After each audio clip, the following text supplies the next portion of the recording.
Hello and welcome to News OSU for Tuesday, February 21st, 2021. I'm Maggie Burke. Thank you for joining us. Coming up, we have a look at how some Stillwater residents are still feeling the effects of last month's polar vortex, and we'll catch up on the life of someone you've probably heard of, Britney Spears.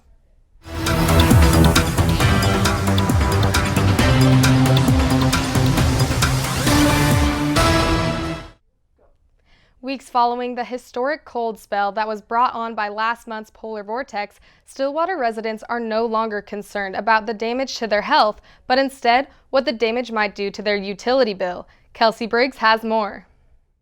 The Southwest Power Pool requested that Oklahoma electric companies shed some load in order to prevent a mass blackout due to a limitation in power delivery.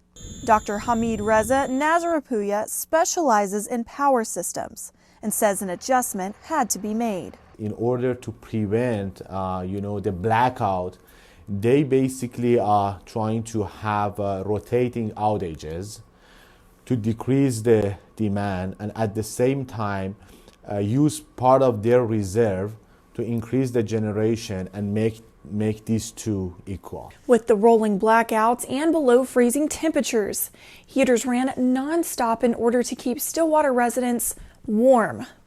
Now the growing concern is about the price of the upcoming utility bill. Oklahoma's electric rates are regulated. These rates have a fixed cost, meaning they cannot be increased without a lengthy approval process from the Oklahoma Corporation Commission. Stillwater City Manager Norman McNichol says if costs were not regulated, there would be a huge increase in gas utility bills. For instance, we know that we had a 19 times increase in gas costs at our generation plant. If I applied that to the last gas bill that I had at my home, which was $76, it would be $1,444 for a month. McNichol says there will not be a rate change for kilowatts per hour usage, which is what meters are measured in. According to OG&E, fuel-related costs reached around $1 billion.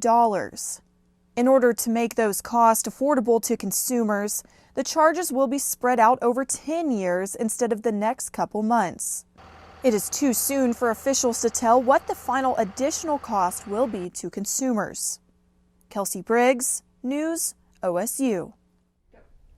Power companies aren't the only ones who had to work through the snowstorm last month, as Oklahoma State ranchers fought to keep their livestock safe. We have more in this report.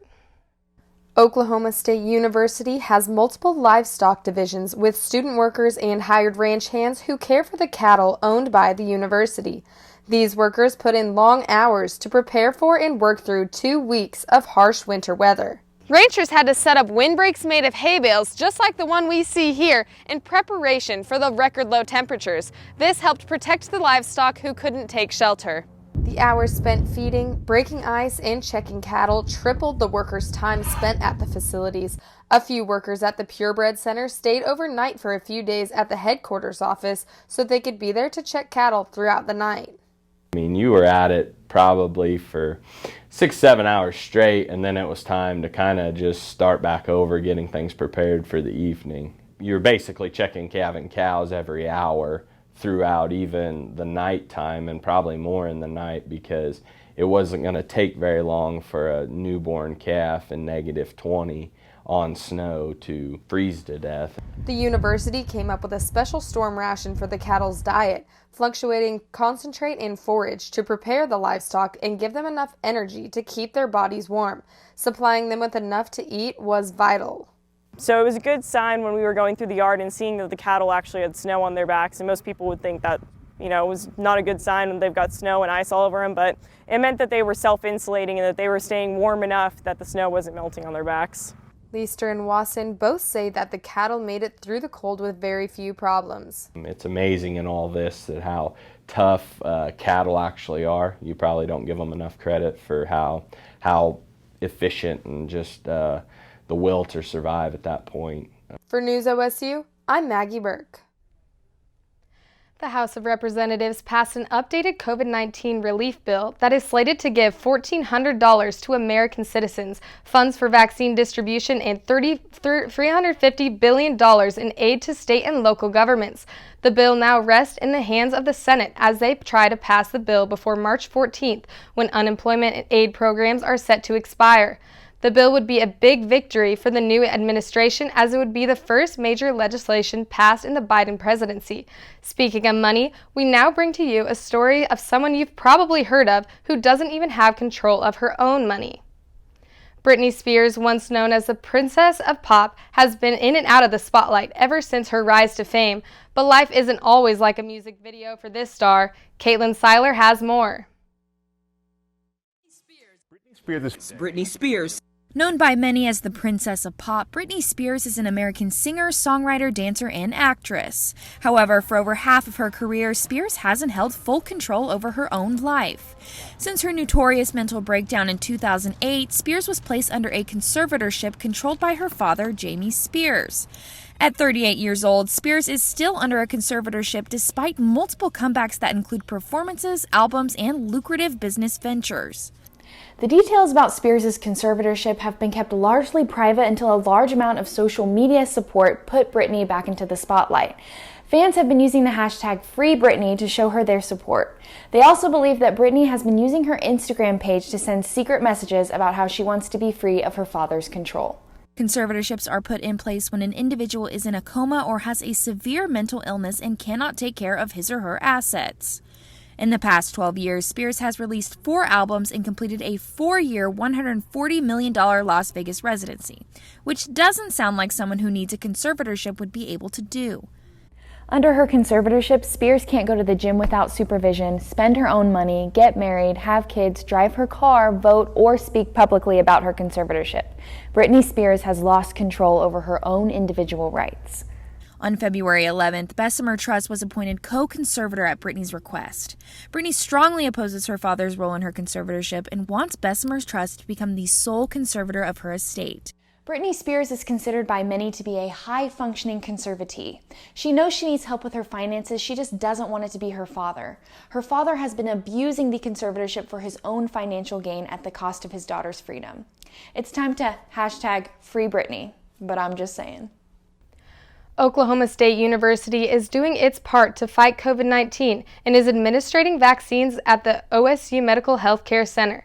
There are not currently walk-in appointments, but you can go to the state health department's online portal to register.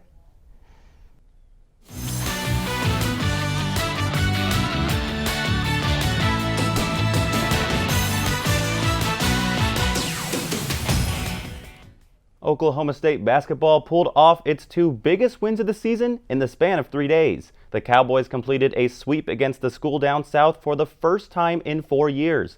On Saturday, OSU traveled to Norman and knocked off the 7th-ranked Sooners in a thrilling 94-90 overtime victory. The takeaway from the first Bedlam game, Cade Cunningham is very good at basketball. The projected #1 NBA draft pick posted a double-double and arguably his best performance in a Cowboy uniform. With fellow point guard Isaac likely out with a hand injury, Cunningham had to take over the game, which is just what he did. Cunningham posted an all-time high of 40 points against the Sooners, with 27 of them coming in the second half and overtime. Cunningham is only the 3rd player in the last decade to post 40 or more points in a Bedlam game. Cowboys head coach Mike Boynton said Cunningham's performance didn't come as a shock to him. You need to appreciate what you're watching. It's special. And I've watched it for now 5 years. I've seen this for a long time, and I'm not surprised that on the biggest game on our schedule, on the road, he stepped up and was ready to go compete at the highest level. Now, fast forward to the Bedlam rematch on Monday. The Sooners did everything in their power to limit Cunningham. With the Cowboy star consistently getting double-teamed, someone else needed to step up. Enter Caleb Boone and Bryce Williams. Boone couldn't miss in the paint as he led the team with 17 points and shot a ridiculous 89% from the field. The sophomore was a dominant force as he also recorded the most rebounds on the team with 9. Williams tallied 14 points and hit several big three-pointers. The Cowboys kept pace with the Sooners long enough for Cunningham to come alive in the final minutes. In his last game at GIA, Cunningham scored 10 of his 15 points in the final 7 minutes. Williams says this team has all the assets to win. We're a great team at the end of the day. We have all the pieces. We have all the playmakers. We have all the finishers, all the shooters. I feel like we could play with whoever. After Monday's win, the Cowboys basketball stock has skyrocketed. ESPN's Joe Lunardi has projected OSU to be a 4 seed in March Madness. That would be the highest seed for the Cowboys since 2005. Next up on the schedule is number 3 in the nation, Baylor, on Thursday. Now, last season, the Oklahoma State baseball team's season was locked down due to COVID-19. This spring, the Cowboys finally opened their state-of-the-art ballpark. News OSU's Joseph Fazio has more on last Wednesday's home opener at O'Brate Stadium. The Oklahoma State baseball team has been dreaming about this day for almost a year. The day the team gets to christen their new stadium, hear the roar of the crowd right behind me, and just maybe fire up the Gap Band. Wednesday was technically the 3rd time OSU planned to open O'Brate Stadium. Many people believed O'Brate would be ready for the Cowboys' home opener in 2020, but it got pushed back to their Big 12 opener. Just 8 days before starting their conference schedule last year, the Cowboys' season, as well as all NCAA spring sports, were canceled due to COVID-19. As the Cowboys trotted onto the field to face Little Rock, all the struggles they faced in 2020 finally paid off. Fans got to cheer on the Cowboy baseball team for the first time in almost a year. Although O'Brate was only operating at 20% capacity due to COVID restrictions, it sounded like a sold-out stadium. Outfielder Cade Cabanis says it was a crazy and awesome experience. Today was weird, Last week we obviously opened up against Wichita State and you think you get those jitters out, but today I woke up with a whole different kind of jitters. Cabanis had the honor of recording the very first hit in O'Brate with a double to center field in what was the start of a 5-run inning for the Cowboys. As for the Gap Band, they got to play some tunes when first baseman Alex Garcia knocked the ball over the right field wall in the 5th. Garcia says he was feeling a little blacked out after he hit the homer. It was a pretty cool feeling. I definitely didn't think it was going to be me. We have a pretty stacked lineup, but I don't know. It was kind of tough. I kind of blacked out a little bit running around the bases. I was not expecting to do it. OSU rounded out the first of many victories to come in this state-of-the-art ballpark with a 7-2 win against the Trojans. As for the players, they absolutely loved playing at Allie P. Reynolds Stadium, but nothing compares to what they have now. Joseph Fazio, News OSU. Are moving in quite nicely to their new stadium. OSU completed the first home series sweep of the season on Sunday. The Cowboys capped off the sweep at O'Brate with a 6-0 shutout over Illinois State. The weekend series also saw the first walk-off win in the new building during Friday's game. With the score tied at 2 runs apiece in the bottom of the 9th, Justin Campbell came in as a pinch hitter. With the runner on first, Campbell connected and sent Dom Johnson home to secure the opening win of the series. The Cowboys play Missouri State in Springfield on Tuesday and then return home for a weekend series against Grand Canyon University. Also in OSU basketball, the Cowgirls wrapped up the regular season in Waco on Wednesday. OSU tied its largest margin of defeat against the 7th-ranked Lady Bears, losing 70-51. Baylor's 13-point run to end the first half created a gap that proved too large for the Cowgirls.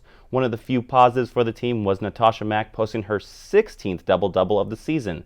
The Cowgirls will have time to regroup while the rest of the Big 12 plays rescheduled games. OSU has locked up the number 3 seed for the Big 12 tournament and will wait to discover the next opponent. The Cowgirls will begin tournament play on Friday, March 12th. Famous golfer Tiger Woods is recovering after being seriously injured in a car accident on Tuesday. Woods was driving near Los Angeles when his car went off the road, hit a tree, and rolled over. Woods underwent surgery and suffered multiple broken bones in his right leg. On Sunday, golfers across the PGA sported Tiger's trademark red shirt as a tribute to their injured peer. Woods tweeted out that it was touching to see the gesture and thanked everyone involved. When former OSU golfer Victor Hovland was asked about Woods, he said that he used to watch YouTube videos of the veteran golfer all day long. Hovland didn't sport a red top at the Genesis Open, but he did joke around when asked, saying, "Orange is a better color." Now that's what you call loyal and true. That's all we have for this week's News OSU. I'm Maggie Burke. Stay safe, and we'll see you again next week.